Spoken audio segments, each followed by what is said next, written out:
पुणे जिल्ह्यातील शिरूर तालुक्यातील परंतु आंबेगाव विधानसभा मतदारसंघात असणाऱ्या मलठण या गावात शुक्रवार दिनांक 11 ऑक्टोबर 2024 रोजी राज्याचे सहकार मंत्री दिलीप वळसे पाटील यांच्या हस्ते विविध भूमिपूजन कार्यक्रम पार पडले।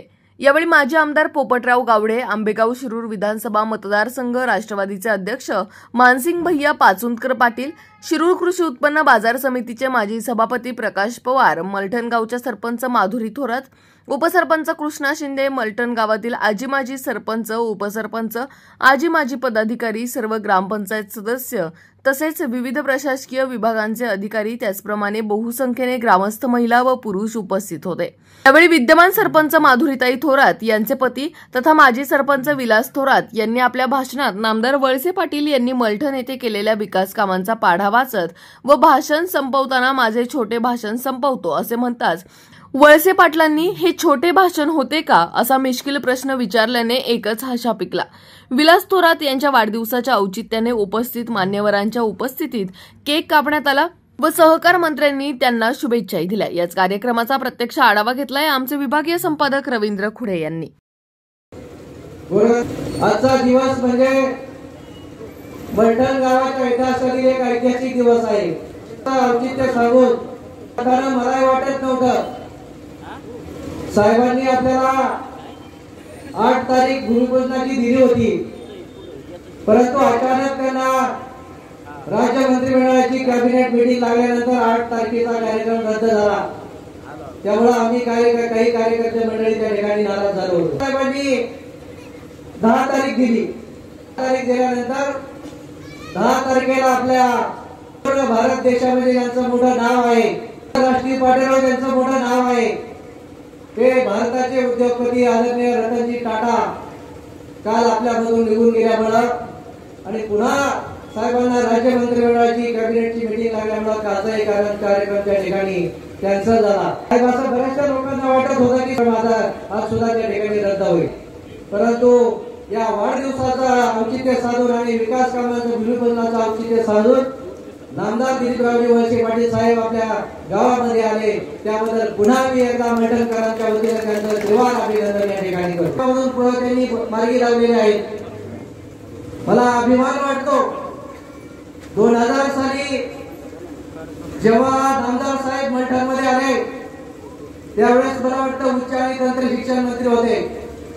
त्यावेळेस आपला शिरूर तालुक्याचा भाग काही आंबेगावला त्या ठिकाणी जोडला गेलेला नव्हता, परंतु आंबेगावबरोबर शिरूरचा विकास झाला पाहिजे, शिरूरच्या जनतेला पाणी मिळालं पाहिजे, अशा प्रकारचा संकल्प नामदार दिलीपरावजी वळसे पाटील साहेबांनी त्या ठिकाणी घेतला आणि 2000 साली मलठणला दिंड्या उजव्या केला। पाणी आणण्याचा सिंहाचा वाटा खऱ्या अर्थाने कुणाचा असा तो नामदार दिलीपरावजी वळसे पाटील साहेबांचा आहे। सत्ता 25 वर्ष घोळवण्याची त्या ठिकाणी आहे आणि आपण जर पाहिलं तर घोळवणा सहकारी साखर कारखाना मला या ठिकाणी आमच्या शेतकऱ्यांना सांगावंसं वाटतं की गेल्या 2 वर्षापासून त्या ठिकाणी बंद पडलेला आहे। याची जर तफावत केली तर आपण निश्चितच आमचं भाग्य समजतो की नामदार साहेब आपल्या या शिरूरला जोडल्या गेल्यामुळं आमचा शिरूर तालुक्याचा विकास त्या ठिकाणी अतिशय जलद गतीने त्या ठिकाणी होत चाललेला आहे। या आजच्या कार्यक्रमाच्या निमित्तानं त्या ठिकाणी धन्यवाद देतो। दुधाचा प्रश्न असा, दुधाच्या प्रश्नामध्ये धवल क्रांती आणण्याचं काम नामदार साहेबांनी त्या ठिकाणी केलेलं आहे। पराग दूध उत्पादन संस्था त्या ठिकाणी काढलेली आहे। शेतकऱ्यांना मध्यंतरीच्या काळामध्ये दुधाचं उत्पादन त्या ठिकाणी जास्त झाल्यानंतर भाव कमी मिळत होता, म्हणून परागच्या माध्यमातून सुद्धा शेतकऱ्यांना त्या ठिकाणी दुधाच्या माध्यमातून त्या ठिकाणी 2 रुपये जास्त कसे मिळतील याचा ध्यास नामदार साहेबांनी त्या ठिकाणी केलेला आहे।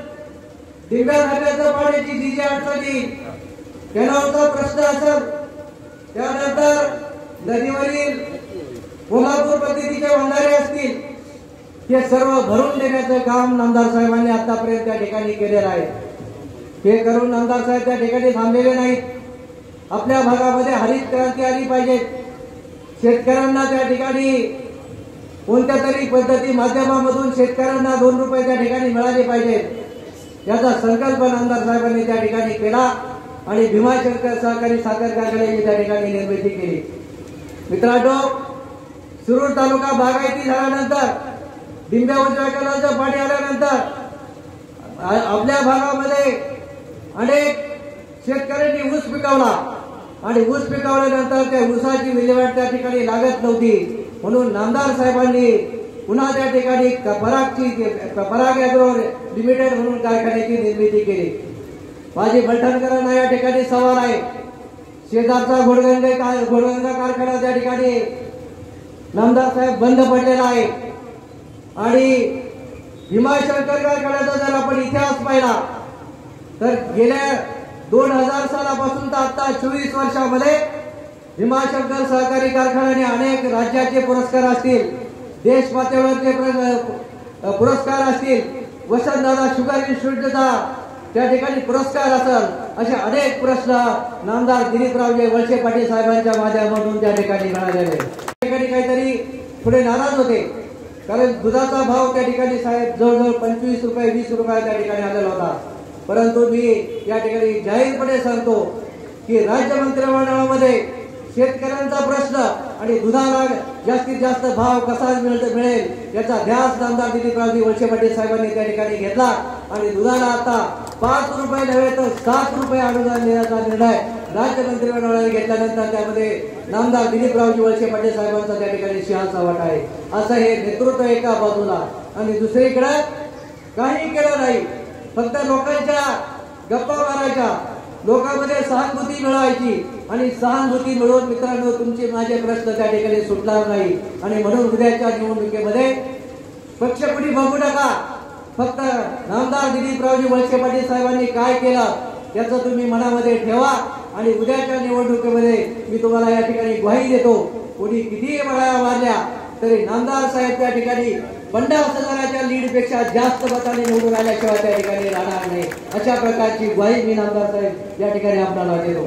बोलण्यासारखं खूप आहे की मलठणचा विकास होत असताना आपल्या शेतकऱ्यांच्या गरजा काय असतील, पाणी, वीज आणि रस्ते. पाण्याचा प्रश्न साहेबांनी सोडवला. विजेचा प्रश्न ज्यावेळेस साहेब वीज मंत्री होते त्यावेळेस सिंगल फिडर आणि फिटर सेपरेशनचं काम ऐतिहासिक काम कोणी केलं असेल तर हे नामदार दिलीपरावजी वळसे पाटील साहेबांनी केलेलं आहे. असं हे उत्तुंग व्यक्तिमत्व. विजेचा प्रश्न, अनेक डिफेन्सचे प्रश्न असतील, नामदार साहेबांच्या माध्यमातून त्या ठिकाणी मार्गी लागलेले आहे. दुसरा प्रश्न असेल, रस्त्यांचा प्रश्न असेल, अनेक रस्ते गावामध्ये नामदार साहेबांच्या माध्यमातून त्या ठिकाणी मार्गी लागलेले आहेत. याची लिस्ट मी या ठिकाणी वाचणार आहे, परंतु मला या ठिकाणी सांगावंसं वाटतं, ज्यावेळेस मी तारीखवार या ठिकाणी सांगणार नाही, परंतु ज्या वेळेस नामदार साहेबांना जे जे खातं मिळालं त्या खात्याचं उंची वाढवण्याचं काम खऱ्या अर्थाने कोणी केलं असेल तर ते नामदार दिलीपरावजी वळसे पाटील साहेबांनी केलं. माहित होतं रस्त्याची परिस्थिती काय होती, अष्टविनायक रस्त्याची परिस्थिती काय होती, परंतु ज्यावेळेस नामदार साहेब अर्थमंत्री झाले त्यावेळेस त्यांनी आपल्या भाविक भक्तांना अष्टविनायकाला चांगल्या देवदर्शन करता यावं, जाताना त्यांना कुठल्याही प्रकारची अडथळा येऊ नये याच्यासाठी बजेटमध्ये मला वाटतं खेड असन, आळंदी असन, तीर्थक्षेत्र विकास पंढरपूर असन, त्यावेळेस मला आठवतंय साहेब तुम्ही 450 कोटीची त्या ठिकाणी तरतूद केली आणि तरतूद केल्यानंतर प्रत्येक गावोगावी प्रत्येक अष्टविनायकाला जाण्यासाठी आज जर आपण पाहिलं तर डांबरी रस्ता आहे, सिमेंट कॉन्क्रीटचा रस्ता आहे, हे सर्व कोणी केला असेल तर नामदार दिलीपरावजी वळसे पाटील साहेबांनी केलेलं आहे. असं हे उत्तुंग व्यक्तिमत्व मला सार्थ अभिमान आहे. मी या ठिकाणी सांगतो आज जी विकास कामं या ठिकाणी होत आहेत यांच्या माध्यमामधून मौजे माळ वस्ती येथे रस्ता करण्यासाठी 30 लाखाची तरतूद नामदार दिलीपरावजी वळसे पाटील साहेबांनी केलेली आहे. मला दुसरा एक भाग्य या ठिकाणी सांगतो, वळसे पाटील साहेब ज्यावेळेस मी या गावचा सरपंच होतो त्यावेळेस अनेक लोकांनी सांगितलं गावडे साहेब आमदार होते त्यावेळेस सुद्धा माळी वस्तीला रस्ता डांबरीकरणाचं काम उड्यापर्यंत जर खऱ्या अर्थाने कोणी केलं असेल तर ते नामदार दिलीपरावजी वळसे पाटील साहेबांनी त्यावेळेस सुद्धा केलेलं आहे. आणि आज दुग्ध शर्करेचा योग त्या ठिकाणी जुळून आलेला आहे. पुन्हा मी या गावचा सरपंच झालोय. तुमच्या सर्वांच्या जीवावर तुम्ही सर्वांनी मला भरभरून त्या ठिकाणी साथ दिलेली आहे आणि तुम्ही साथ दिल्यामुळं मी पुन्हा गावचा सरपंच झालो आणि सरपंच झाल्यानंतर पहिलं उद्घाटन माळवाडीचं कोणी केलं असेल माळवस्तीचा तर ते नामदार दिलीपरावजी वळसे पाटील साहेबांनी केलंय. याचा मला 7 अभिमान या ठिकाणी आहे. रस्त्याला सुद्धा साहेबांनी 10 लाख रुपये टाकलेले आहेत. मौजे शिंदेवाडी येथे स्मशानभूमीसाठी वेटिंग शेड बांधण्याचं काम साहेबांनी 15 लाख रुपये त्या ठिकाणी टाकलेले आहे. मौजे शिंदेवाडी येथील रस्ता करण्यासाठी कुठला रस्ता असेल तो आपला खंडोबारायचा देवस्थानचा रस्ता आहे, त्यासाठी सुद्धा साहेबांनी 10 लाख रुपये टाकलेले आहे. शिंदेवाडी येथे दुसरा रस्ता टाकण्यासाठी साहेबांनी परत 10 लाख रुपये टाकलेले आहे. त्याचप्रमाणे मलटण गावातील स्मशानभूमीचा आरसीसी शेड बांधण्यासाठी साहेबांनी 10 लाख रुपये टाकलेले आहे. मलठण यमाईदारा या ठिकाणी रस्ता तयार करण्यासाठी 10 लाख रुपये टाकलेले आहे. मलठण थोरातवाडी येथे अंगणवाडी बांधण्यासाठी 12 लाख रुपये त्या ठिकाणी टाकलेले आहे. मौजे मलठण दंडोतेदारा सामाजिक सभागृह बांधण्यासाठी साहेबांच्या माध्यमातून 5 लाख रुपये त्या ठिकाणी टाकलेले आहे. मौजे मलठण लाखेवाडी खंडोबा रस्ता तयार करण्यासाठी साहेबांनी 10.5 लाख रुपयाची तरतूद त्या ठिकाणी केलेली आहे. मौजे मलठण लाखेवाडी स्मशानभूमी वेटिंग शेड करण्यासाठी त्यासाठी सुद्धा 10.5 लाख रुपये साहेबांनी त्या ठिकाणी टाकलेले आहे. मौजे मलठण शेखर गायकवाड वस्ती ते अहमदाबाद रस्ता साहेबांची दूरदृष्टी बघा, हा रस्ता सुद्धा अहमदाबादला मधून त्या ठिकाणी जोडला गेला पाहिजे अशा साहेबांची त्या ठिकाणी कल्पना होती. शेखर साहेबांनी त्या ठिकाणी आग्रह धरला आणि साहेबांनी त्यासाठी 15 लाख रुपयाची तरतूद त्या ठिकाणी केलेली आहे. नंतर मौजे थोरातवाडी येथे सामाजिक सभागृह बांधण्यासाठी महिलांच्या उन्नतीसाठी साहेबांनी नुसत्या शिफारशीवर त्या ठिकाणी सामाजिक सभागृह बांधण्यासाठी 20 लाख रुपयाचा निधी त्या ठिकाणी दिलेला आहे. कोठावळे वस्ती येथे सुद्धा सामाजिक सभागृह बांधण्यासाठी त्या ठिकाणी कोठावळे वस्तीच्या लोकांना त्या ठिकाणी गणरायाचं मंदिर आहे, गणरायाच्या मंदिरापुढे बसायला फार मोठं त्या ठिकाणी अडचण येत होती. ढाके साहेब त्या ठिकाणी गेले, कोठावळे वस्तीची सगळे लोक म्हणली ढाके साहेब काही करा, तुम्ही साहेबांना सांगा, भविष्य कामं साहेबांनी त्या ठिकाणी केलेली आहे. मागील सुद्धा कामं या ठिकाणी सारखा त्या ठिकाणी आग्रह असतो आणि म्हणून त्यांच्या आग्रह खातर तुम्ही अंतर्गत रस्ते कॉन्क्रीट करण्यासाठी 39 लाख रुपयाचा निधी त्या ठिकाणी दिलेला आहे. स्मशानभूमीसाठी 5 लाख रुपये, हनुमान मंदिर सभागृह साठी 10 लाख रुपये. मला त्या ठिकाणी अभिमान आहे, साहेब अशी 50 कोटीची कामाची चुटकीसाठी मार्गी लावतात, त्यामुळे 5-6 कोटीचा निधी तुम्ही त्या ठिकाणी टाकसाल याबद्दल माझ्या मनामध्ये कुठल्याही प्रकारची शंका नाही. मलठण येथे शाळा वर्ग खोल्यासाठी 14 लाख रुपये काम साहेबांच्या माध्यमातून त्या ठिकाणी मार्गी लागलेले आहे. भाग्य समजतो, आपण नेहमी सांगतो आपल्या राज्याचे आता उपमंत्री नामदार दिलीपरावजी मंत्री नामदार अजितदादा पवार साहेब यांनी भाषणामध्ये उल्लेख केला, मंचरच्या भाषणामध्ये उल्लेख केला की ज्यावेळेस आमची कॅबिनेटची मीटिंग त्या ठिकाणी मंत्रालयामध्ये असते त्यावेळेस नामदार दिलीपरावजी वळसे पाटील ज्यावेळेस बोलायला उभे राहतात त्यावेळेस संपूर्ण मंत्रिमंडळ त्या ठिकाणी ठप्प झालेलं असतं. त्याला म्हणतात पिन ड्रॉप सायलन्स. त्याचं कारण असं की अतिशय अभ्यासू आणि कुठल्याही प्रकारचं जर एखादं निवेदन दिलं तर त्याच्या शब्दाला एवढी त्या ठिकाणी धार असते की काम त्या ठिकाणी मंजूर झाल्याशिवाय राहत नाही. म्हणून नामदार साहेबांना या ठिकाणी मी लाख धन्यवाद देतो. अनेक काही बोलण्यासारखं आहे. भागामध्ये एक छोटं काम असं आहे की विजेचा प्रश्न आपण पाहिला, विजेचे फिटर सेपरेशन आपण केलं, अनेक वाड्या वस्त्यावर डिप्या दिल्या, परंतु अलीकडच्या काळामध्ये लोड शेडिंग मोठ्या प्रमाणावर वाढलेला आहे. राज्य शासनाने तुमचा मोलाचा वाटा आहे. शेतकऱ्यांसाठी संपूर्ण राज्यामध्ये 44 लाख शेतकऱ्यांना त्या ठिकाणी मोफत वीज पुरवठा करण्याचं धोरण साहेब तुम्ही त्या ठिकाणी अवलंबलेलं आहे. निश्चितच आमच्या शेतकऱ्याच्या जास्त वाढायला त्या ठिकाणी लागलेला आहे आणि त्यामुळं बिबट्याचा अनेक शेतकऱ्यांच्या ठिकाणी हल्ला होण्याची शक्यता असते आणि म्हणून तुम्ही निर्णय घेतलेला आहे. मला माहिती आहे शेतकऱ्यांना लाईट त्या ठिकाणी मिळाली पाहिजे अशा प्रकारची आग्रहाची मागणी मी या ठिकाणी करतो. त्यासाठी एक्झिक्युटिव्ह इंजिनियर आल्हाट साहेब असतील त्यांच्याशी पण त्यांनी सांगितलं अखत्यारीत नाही. हा विषय नामदार साहेबांच्या अखत्यारीत आहे, राज्य मंत्रिमंडळाच्या अखत्यारीत आहे. त्यासाठी सुद्धा आपण त्याच्यात योग्य भूमिका घ्यावी अशा प्रकारची आग्रहाची कळकळीची विनंती मी मलठण ग्रामपंचायतच्या वतीने या ठिकाणी करतो. त्याच पद्धतीने दुष्काळाचं अनुदान साहेब या ठिकाणी मिळालं. त्याचं कारण असं झालेलं नाही, परंतु बँकेमध्ये जर गेलं तर ते सांगतात तुमची केवायसी झालेली आहे. आमच्या लाडक्या बहिणींची सुद्धा तीच परिस्थिती आहे. तर तुम्ही त्या लेवलवर त्या ठिकाणी भेटावं अशा प्रकारची विनंती करतो. साहेबांना विनंती करतो की या ठिकाणी तहसीलदार साहेब आलेले आहेत. हा साहेबांच्या माध्यमातून आहे.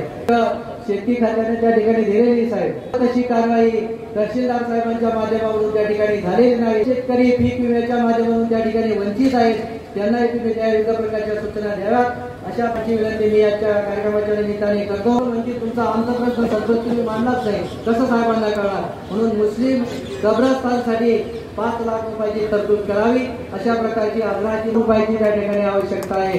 ते सुद्धा काम तुम्ही त्या ठिकाणी करावं. असं लाडकी बहीण योजना असेल, मुलींना उच्च शिक्षणासाठी संपूर्ण फी माफ केलेली असेल, एसटी बसमध्ये 50% सवलत त्या ठिकाणी मिळाली असेल, लाडका भाऊ योजना सुद्धा सरकारने आणली, त्याच्यामध्ये 12वी झालेल्या विद्यार्थ्यांना 6,000 रुपये.